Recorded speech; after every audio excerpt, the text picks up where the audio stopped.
मोदी सरकारच्या निर्णयाला आरएसएसचं समर्थन। मोदींच्या प्रत्येक निर्णयात संघ साथ देईल। भागवतांची भूमिका, सूत्रांची माहिती। पहलगाम हल्ल्यासंदर्भात भागवतांची मोदींसोबत 1.5 तास चर्चा।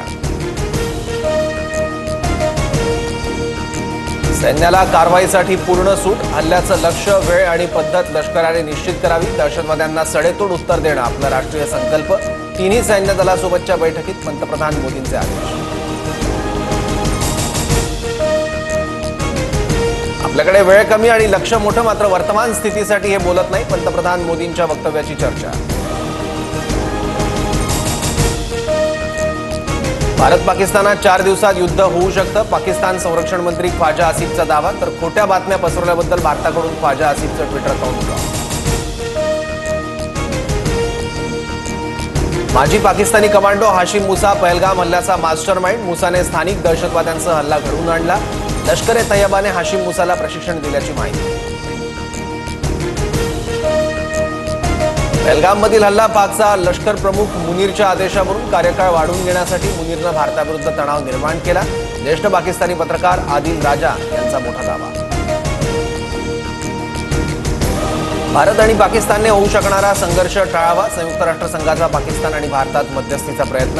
पहलगाममधील दहशतवादी हल्ल्याकडचा निषेध व्यक्त। पाकिस्तानी नागरिकांनी भारतातून परतण्याची मुदत संपली। अटारी सेवेमार्गे आतापर्यंत 780 नागरिक पाकिस्तानात परतले। भारतीय नातेवाईकांना भावनिक निरोप देत घरवापस। जम्मू काश्मीरच्या बांदीपुरातून 3 दहशतवाद्यांना अटक। 3 ग्रेनेड, 1 मॅगझिन आणि 17 गोळ्या पोलिसांकडून जप्त। अधिक तपास सुरू। परदेश दौरा आटपून राज ठाकरे मुंबईत परतले। उद्धव ठाकरे 4 मे रोजी मुंबईत परतणार। युतीसाठी ठाकरे बंधूंचं पुढचं पाऊल काय, याकडे लक्ष। मंत्री राधाकृष्ण विखे पाटलांसह 54 जणांवर फसवणुकीचा गुन्हा दाखल। 9 कोटींच्या अपार प्रकरणी लोणी पोलीस ठाण्यात गुन्ह्याची नोंद। शेतकऱ्यांच्या नावे राष्ट्रीयकृत बँकांकडून कर्ज घेऊन शेतकऱ्यांना वितरित न केल्याचा आरोप।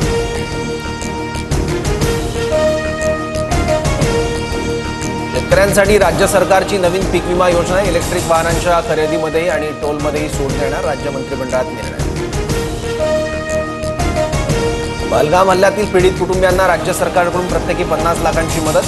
सरकार पीडित कुटुंबांच्या शिक्षणाचं एकाला शासकीय नोकरी देणार। मुख्यमंत्री फडणवीसांचा निर्णय।